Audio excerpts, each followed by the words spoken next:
Hold still. This will only sting for a brief moment. How do you guys keep up the energy for cranking these movies out? I think this is about 4 in 2 years. Yeah. How do you guys keep it original, keep it fresh, and still produce as many as you do? Well, I mean, that's something you have to ask Brandon and Jim as far as how they're able to crank it out as much. But for us, I mean, this is what we love doing. Don't tell Warner Brothers, we would do this for free. Because it's fun. This is what we do in our off time anyway. If you ever saw me driving down the road in my car, all of this is happening in traffic for me. So the fact that someone says, hey, why don't you come in here, we'll actually give you money for this, and a far better script than what you can make up with on your own, that's like, this is what we do. So I think it would be harder for me to have energy to not do this than have the energy to keep doing this. They say that Batman's pretty much the straight man Yes. for the majority of the film. Any time you ever like to flip it, maybe you'd be the Jerry Lewis as opposed to the Dean Martin?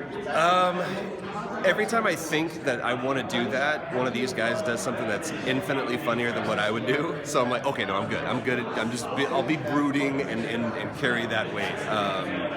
So yeah, because I think that I'm a funny guy, but then when you're face to face with like true people that are really funny, you're fine in the seat that you're sitting in. Thanks a lot. Yeah, man. So once again, you're playing the Flash. Yes. And do we get to see more of the Flash in this film? Yes, more Flash. We can never have enough Flash, you know, but the fastest man alive is really the reason that they get to do anything in this episode of Cosmic Flash.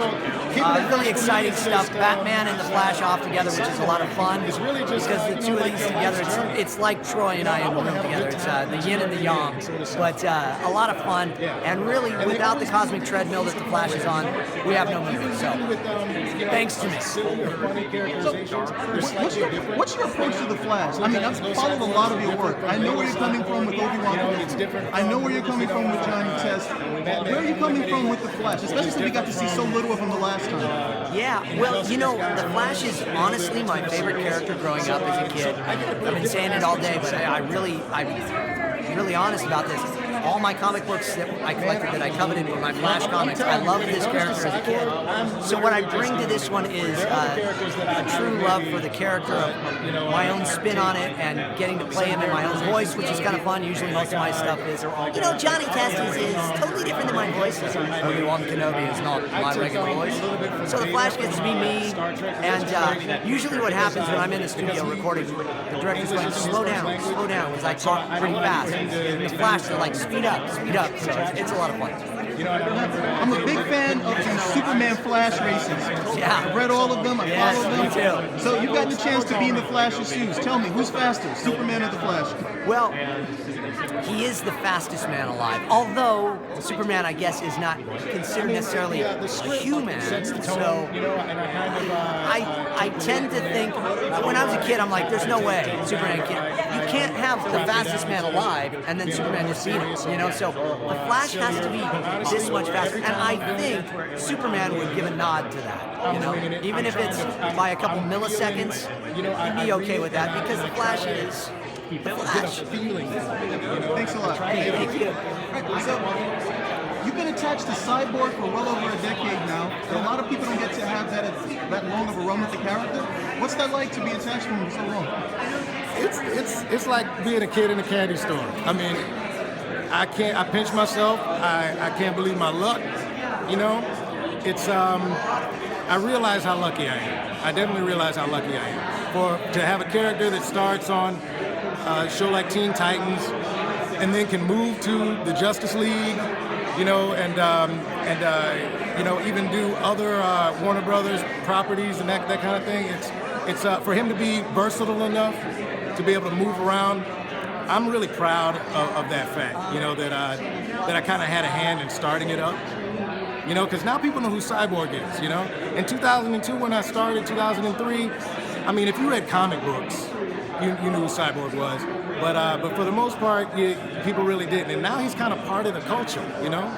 And I love that about him, you know. I love that people have a connection to him. There's a kid that I was signing autographs for, and he threw his prosthetic leg up on the counter, and he was like, "Man, sign this." He's like, when I lost my leg, first thing I thought was, I'm a Cyborg, and that still gets me to this day. You know, it's like You think you're just doing a little cartoon, man. You're doing more. That was very deep. Almost forgot my second question. It's good, man. It's awesome. The humor I see with the character, how much of that is you? When you see something like Dance for Your Bees, is that somebody else, or do you throw that in there? No. He said Dance for Your Bees. That was written. We on the Teen Titans Go, we definitely go off script, more than any other show that I've ever done. But I have to, and I joke around a lot that I don't read the script at all, that I just say whatever I want. But actually the writers are incredible. We're lucky to have. I mean, I think they're actually incredibly innovative on Teen Titans Go. We layer in things like, I mean, we teach kids about how not to get involved in pyramid schemes. We teach kids about property values, how to get a mortgage. We got stuff in there that you wouldn't expect, that you wouldn't believe. And I laugh at the people that still are upset because it's not the same as the old show. Because they're just not watching anymore. Because if they were still watching, they'd be like, wow, they're really coming up with some good stuff. Plus, Teen Titans Go to me is like the old show had a dream and then woke up 11 minutes later and were like, man, that was crazy. And they fell back asleep, had another crazy dream. So to me, they kind of work together. It's like you can't go wrong. You got those 5 characters together.